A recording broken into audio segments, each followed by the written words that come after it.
Assalamualaikum warahmatullahi wabarakatuh. Nama saya Muhammad Hazwan bin Mahzir. Nombor metrik 06 DEQ 19F1005. Hari ini saya nak membentangkan tentang sumbangan tokoh dalam tamadun ilmu, sains, teknologi dan kejuruteraan. Nama tokoh yang saya akan membentangkan ialah Abu Nasr Al-Farabi. Nama pensyarah saya ialah Ustaz Suhaimi bin Samad dan saya daripada kelas DEQ 5B sesi 1 2020-2021. Okey, seterusnya pengenalan.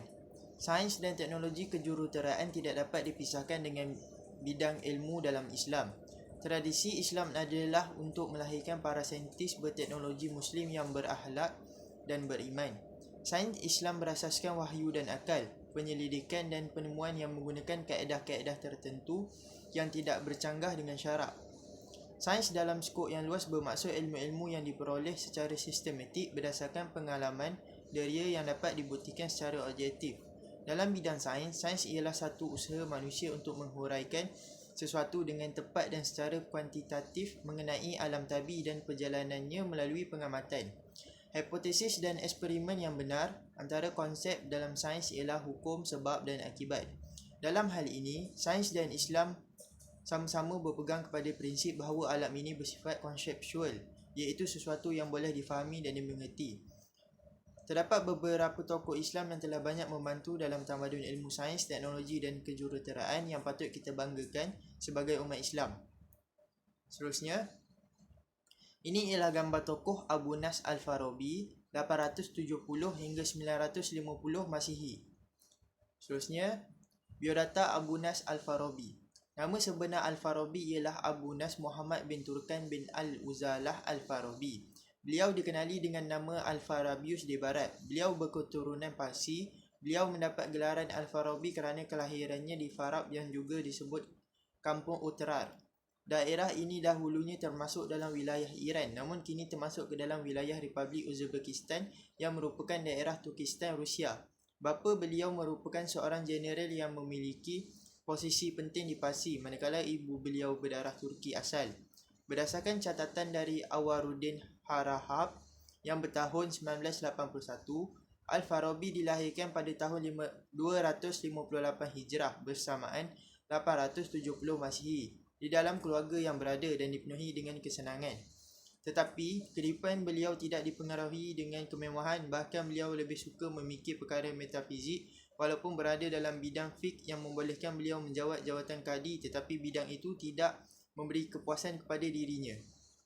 Okey, seterusnya sambungan biodata. Beliau akhirnya mengembara menuju Baghdad dan mempelajari ilmu mantik daripada Abi Bashar Ibnu Battah dan kemudiannya daripada Yohanna bin Haylan di Haran. Beliau tekun mempelajari falsafah walaupun usianya sudah mencecah 40 tahun. Beliau meminati untuk menyingkap perkara yang kabur dan caranya ialah dengan melakukan pengembaraan. Beliau mahir menguasai banyak bahasa, di antaranya ialah bahasa Arab, Turki dan Parsi, serta menguasai muzik secara teori dan praktikal.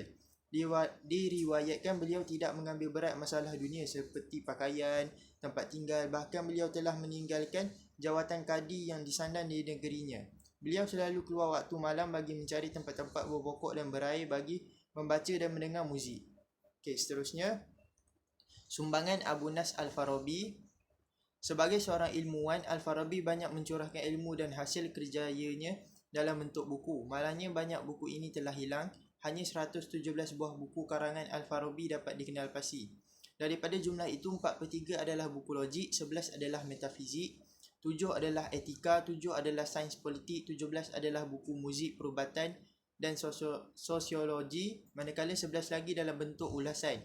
Beberapa buku beliau termasuk Fukus Al-Hikam telah menjadi buku teks falsafah sejak sekian lama di pusat-pusat pembelajaran dan masih digunakan di beberapa institusi timur. Sumbangan Farabi mempunyai pengaruh yang besar dalam bidang sains dan sains sekian lamanya. Seterusnya, sumbangan Abu Nasr Al-Farabi. Para biografi tradisional telah mengenal pasti lebih 100 karya yang ditulis Al-Farabi mengenai bidang perubatan dan ia wujud dalam terjemahan Ibrani dan Latin serta masih tersimpan dalam bentuk manuskrip. Salah satu karyanya ialah Kitab Ihsa Al-Ulum yang yang mengemukakan prinsip-prinsip dasar dan klasifikasi sains daripada perspektif yang baru. Beliau juga tiada terkecuali untuk terlibat dalam mengarang ensiklopedia. Subjek sains diajar di peringkat sekolah rendah, menengah serta di IPT. Subjek sains ini dijadikan subjek wajib bagi peringkat sekolah rendah dan menengah, manakala karya-karya mengenai bidang perubatan juga banyak dijadikan rujukan kepada penuntut-penuntut universiti. Salah satunya pandangan yang menarik dalam bidang sains ialah mengenai betapa jantung adalah lebih penting berbanding otak dalam kehidupan manusia. Ini disebabkan jantung memberikan kehangatan kepada tubuh, sedangkan otak hanya menyelaraskan kehangatan itu menurut keperluan anggota tubuh badan. Okey, seterusnya. Selain itu, beliau pernah menulis tentang pentingnya pengubatan menggunakan kesan muzik terhadap jiwa. Disebabkan itu, Al-Farabi lebih merupakan tabib jiwa berbanding dengan tabib jasad. Menurut Al-Farabi, akal adalah satu gejala yang mempunyai daya kekuatan yang dapat memancarkan roh. Dalam daya kekuatan itu terdapat beberapa daya yang lain, seperti daya keinginan untuk hidup, survival instinct dalam pemeliharaan diri, self-defense mechanism, dan pengembangan zuriat, breeding mechanism. Menurut beliau lagi, akal juga mempunyai dua bahagian kekuatan lain, iaitu dapat berfikir sesuatu yang berbentuk abstrak yang terpisah daripada kebendaan yang dapat diinderai, dan daya kekuatan yang mencari sesuatu yang dapat memberi faedah, kebaikan dan kesempurnaan jasmani.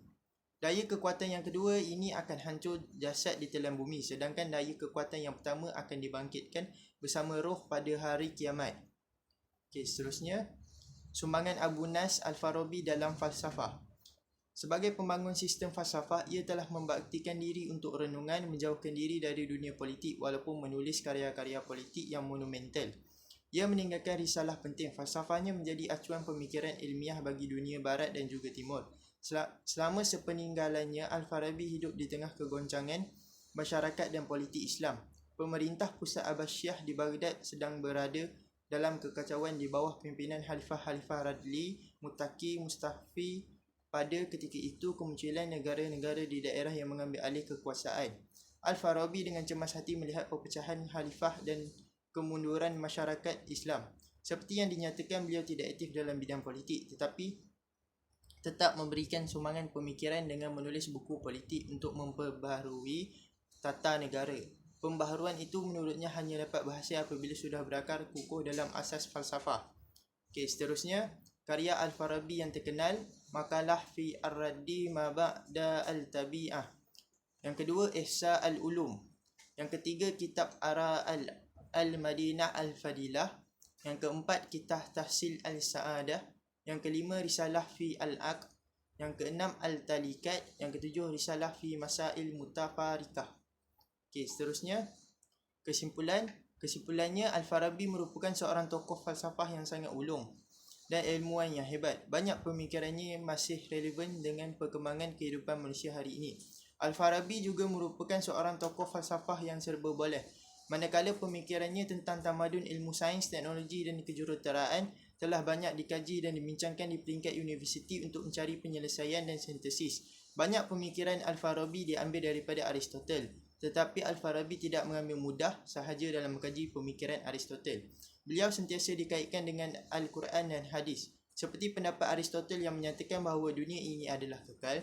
Tetapi menurut Al-Farabi, dunia ini tidak akan kekal kerana Al-Farabi masih percaya akan adanya hari kiamat. Maka beliau berpendapat bahawa dunia ini tidak akan kekal selama-lamanya.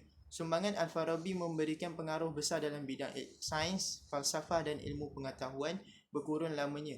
Sebagai umat Islam, kita mestilah berpandang ke arah yang baik seperti tokoh Al-Farabi, walaupun dalam apa jua kita pelajari ilmu, sains, teknologi dan kejuruteraan, supaya tidak bercanggah dengan syarak. Sekian, terima kasih. Itu saja pembincangan saya pada hari ini. Assalamualaikum warahmatullahi wabarakatuh.